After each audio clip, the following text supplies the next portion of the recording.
Il y a 2 ans de ça, on a voulu intégrer au sein de notre entreprise, d'une de nos équipes monteurs, un jeune apprenti sourd, malentendant. Tout de suite s'est posé la question, comment faire pour l'intégrer, avec derrière une vraie idée autour de la prévention et de la sécurité.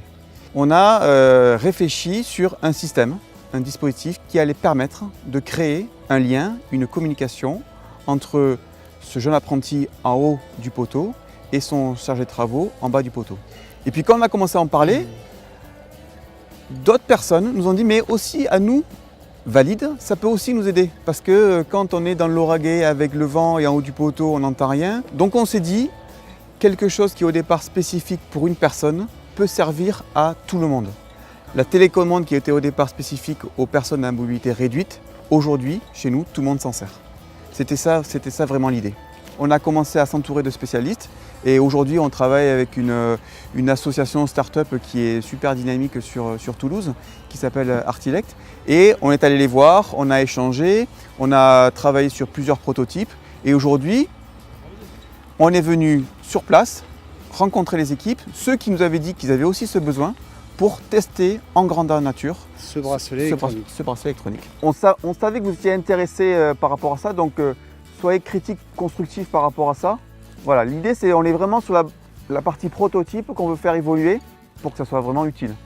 Par exemple là, vous cliquez là-dessus, voilà, vous appuyez. Voilà. Voilà, sous tension, je renvoie une fois, hors tension. C'est moi qui le prends, hein? Oui.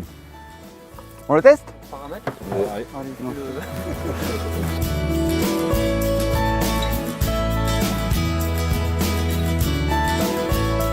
Pour les tester, d'après ce qu'on voit là, ça peut être une aide en milieu bruyant, côté dans l'autoroute ou quand il y a du vent, par exemple dans le Lauragais. C'est vrai qu'on a du mal à communiquer entre le charretier de travaux et puis les monteurs.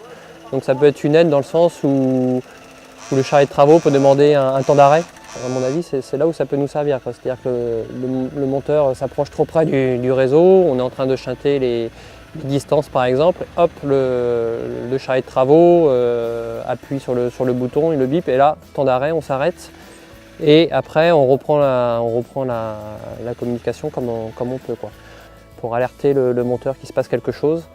Là je pense que ça peut être vraiment une bonne aide, quoi. qu'est-ce que vous en pensez? Le poids ça va, mais c'est au niveau de la taille, c'est un peu large moi je trouve. D'accord. En termes de vibration? Non, les vibrations sont bonnes, après, ça s'entend même malgré au niveau du pull, ouais. Ça, Ah tout oui, à l'heure ça qu'on me avait plaît. testé aussi, il n'y avait Ouais. pas de problème. Ok. Au niveau des boutons, peut-être un peu plus large, parce que c'est limite avec les gants, surtout si on a les gants fourrés, d'accord. on risque de toucher deux boutons à la fois. Tout à l'heure, on a fait le test quand on s'est rapproché du champ magnétique. Il n'y a pas eu d'interférence, Non. vous avez bien senti, ça s'est Ouais. bien passé? Ok.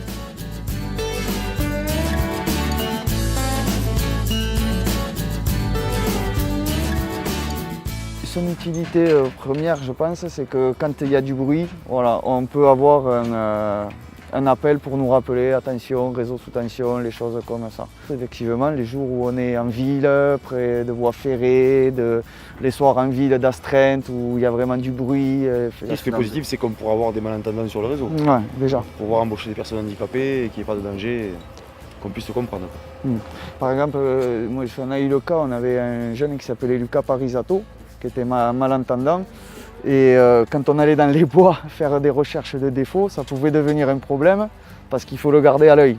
Là aujourd'hui, même si on l'envoie faire la recherche de défauts, pendant que nous on passe notre consignation ou quoi, lui il peut partir, hop, il y a un problème, t'es où, qu'est-ce que tu fais, reviens. C'est vrai qu'il y a plus de facilité pour ça, quoi.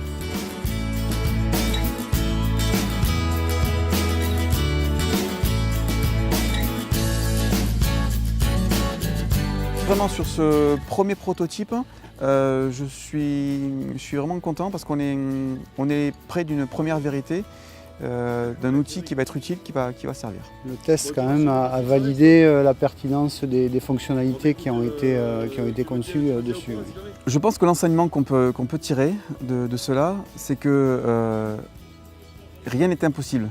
Quand on veut aller plus loin, on dit que c'est impossible. Et du coup, dès qu'on dit que c'est impossible, on a une telle envie de relever ce défi que de suite la machine se met en route et que de suite on se réunit, on innove et on pense et très vite on peut avoir des bonnes évolutions. Prenons cet exemple et innovons, ouvrons le champ des possibles. Je voudrais sincèrement remercier l'ensemble des agents qu'on a vus aujourd'hui. Ils ont été très constructifs. Ils nous ont apporté plein de bonnes idées, donc je voulais vraiment sincèrement les remercier.